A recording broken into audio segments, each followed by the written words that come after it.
Welcome to Tamar Bowling Video Ball Reviews. If you like what we do, please support us by joining our Patreon page. A big thank you to Jeff Miller and Ron Hoppy. Don't forget to check out Haley's Pro Shop in Burlington, Washington for world-class drilling and coaching. Welcome back, everybody. Today we are going to be doing a raw cut with the Roto nuclear cell. So this is us just basically just jumping right in and filming. I start out with the ball out of box as I usually do. Right away, I'm pretty comfortable with the ball's motion. I'm warming up as usual, so there's going to be some shots in, out, left, right, center, and that's okay. I always use that as part of, showing you how the ball behaves overall. A couple of decent shots. I could tell you that while it might not be obvious in the video, first few minutes tossing the ball, I can kind of feel like, I'm not a huge fan of the factory polish, and that's not abnormal, let's say, for my experience in general. And, I would say anything with this 1500 grit polish, I usually remove. And so you can kind of see the over-under reaction.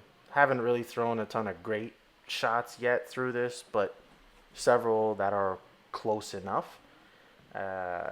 In a little, you see a few balls that are behind the head pin, leaving a 7-pin, and several of misses inside, which seem to be the sort of regular thing going on here while while I'm warming up. But again, I still can kind of see, and I'm taking to the ball's motion in general.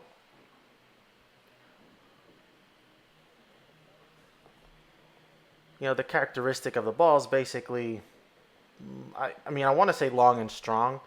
Man, I missed a lot inside here to start, but it does have that clean and angular general motion. But the good thing about the cell core is that it's really heavy rolling, right?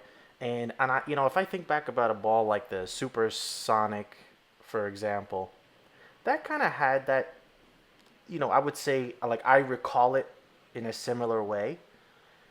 But the difference is, and as we get further into this, when I touched the surface a little bit, so I saw very similar, the Supersonic. I can get it, and it's going to go. It likes to hook up, but then left a lot of corner pins. With this ball, I did the same thing. Once I touched it with the light 2000 pad, things just changed. The ball really just started to light up.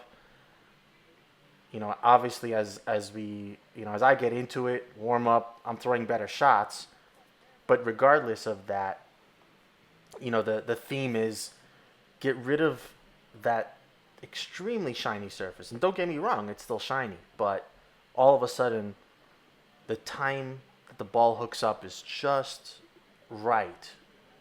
So now that now I have better carry essentially. And you'll see, like, I think I strike a lot here once I put a little, just touch that surface a little bit and remove that, shine, that real high sheen.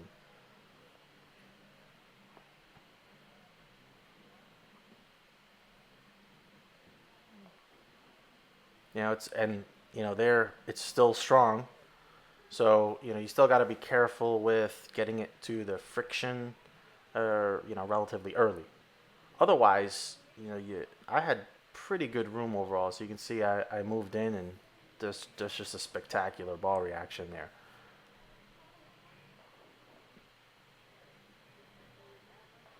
Again, just absolutely, flush that. It's so nice once once I moved in enough to take advantage of that ball motion. Now I move over to the Don Johnson pattern. We've seen this on tour.